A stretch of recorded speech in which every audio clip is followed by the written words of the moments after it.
نحمده ونصلي على رسوله الكريم أما بعد أعوذ بالله السميع العليم من الشيطان الرجيم بسم الله الرحمن الرحيم يوم نحشر المتقين إلى الرحمن وفدا ونسوق المجرمين إلى جهنم وردا لا يملكون الشفاعة إلا من اتخذ عند الرحمن عهدا وقالوا اتخذ الرحمن ولدا لقد جئتم شيئا إدا تكاد السماوات يتفطرن منه وتنشق الأرض وتخر الجبال هدا أن دعوا للرحمن ولدا وما ينبغي للرحمن أن يتخذ ولدا إن كل من في السماوات والأرض إلا آتي الرحمن عبدا.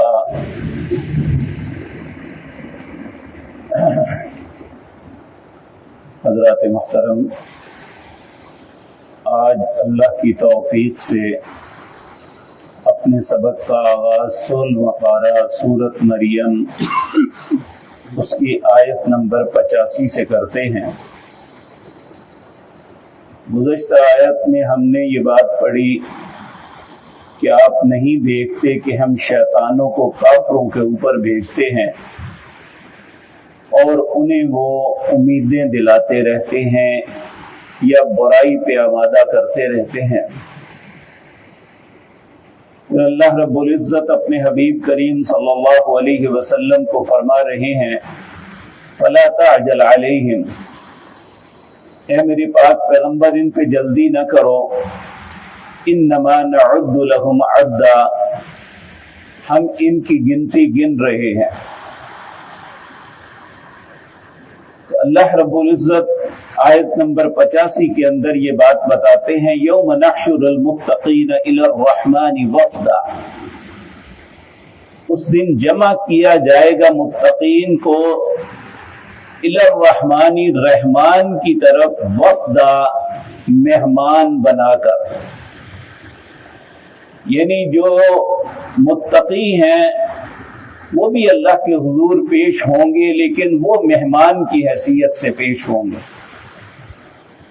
اور ایک مقام پہ اللہ رب العزت ان کو ان کی خواہشات پوچھے گا کہ وَلَكُمْ فِيهَا مَا تَشْتَهِي أَنفُسُكُمْ وَلَكُمْ فِيهَا مَا تَدَّعُونَ، اب جو تمہاری نفس کی خواہش ہے مجھ سے طلب کرو اور جو مانگو گے میں تمہیں عطا کروں گا۔ کیوں؟ نزلا من غفور الرحیم، آج تم غفور الرحیم یعنی سب سے زیادہ مہربان اور بخشنے والے رب کے مہمان ہیں۔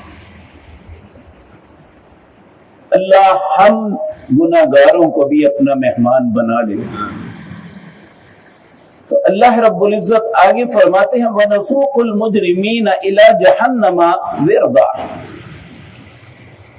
اور جو مجرم لوگ ہیں، یہاں کافر نہیں کہا، ہر وہ شخص چاہے وہ کفر کی زندگی بسر کرتا ہے یا بظاہر اسلام کا دعویٰ کرتا ہے لیکن اس کے جرائم اتنے ہیں، اللہ رب العزت ان کے متعلق کہتے ہیں وَنَسُوقُ الْمُجْرِمِينَ إِلَى جَهَنَّمَ وِرْدًا، انہیں پیاسا جہنم کی طرف وارد کیا جائے گا، یعنی وہاں پہ دھکیلا جائے گا انہیں، یعنی جہنم جانے سے پہلے ہی انتہائی پیاسے ہوں گے، اور جب آگ کی لپٹیں مارے گی تو اس وقت کیا کیفیت ہوگی، اللہ ہم سب کو اپنی امان میں رکھے۔ لا یملکون الشفاعہ، وہ سفارش کے مالک بھی نہیں بنے گے، یعنی ان کے حق میں سفارش بھی نہیں ہوگی۔ عمومی طور پہ لوگ یہ بات کرتے ہیں کہ یہ کافروں کے متعلق بات ہے۔ سورۃ مدثر میں آتا ہے جو نماز نہیں پڑھتے فما تنفعهم شفاعۃ الشافعین، کسی سفارش کرنے والے کی سفارش ان کے حق میں قبول ہی نہیں کی جائے گی۔ تو یہاں مالک نہ ہونے کا مطلب یہ ہے کہ اللہ رب العزت کی اجازت کے بغیر کوئی شخص سفارش نہیں کر سکے گا۔ من ذا الذی یشفع عندہ الا بإذنہ، کس کی ہمت ہے کہ سفارش کرے اللہ کی اجازت کے بغیر؟ جس کے متعلق اللہ اجازت دیں گے اس کے حق میں سفارش ہوگی۔ الا من اتخذ عند الرحمن عہدا، یا جس کے ساتھ رحمان نے وعدہ کیا ہے کہ تجھے بچاؤں گا۔ وقال اتخذ الرحمن ولدا، آگے ایک نیا مضمون شروع ہوتا ہے کہ کچھ ایسے بد نصیب ہیں جو کہتے ہیں اللہ نے اولاد پکڑی ہے، جس طرح یہود نے کہا عزیر ابن اللہ، عزیر اللہ کے بیٹے ہیں۔ وقالت النصارى المسیح ابن اللہ، عیسائیوں نے کہا مسیح اللہ کے بیٹے ہیں، اور مشرکین مکہ کہتے تھے کہ فرشتے اللہ کی بیٹیاں ہیں۔ نعوذ باللہ من ذالک۔ اللہ فرماتے ہیں وقال اتخذ الرحمن ولدا، یہ کہتے ہیں رحمان نے اولاد پکڑی۔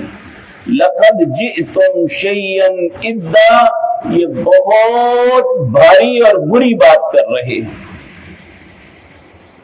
تکاد السماوات یتفطرن منہ، قریب ہے کہ آسمان پھٹ کے گر پڑے۔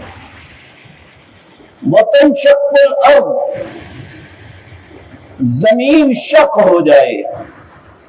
وتخر الجبال حدا، اور پہاڑ ٹوٹ کے ریزہ ریزہ ہو جائیں۔ یہ اتنی غلط بات کر رہے ہیں کہ رحمان نے اولاد پکڑی ہے۔ نعوذ باللہ من ذالک۔ اللہ فرماتے ہیں ان دعوا للرحمن ولدا، یہ دعویٰ کرتے ہیں کہ رحمان نے بیٹا یعنی اولاد پکڑی ہے۔ وما ينبغي للرحمن ان يتخذ ولدا، اور رحمان کے لیے لائق نہیں ہے کہ وہ اولاد بناتا ہے۔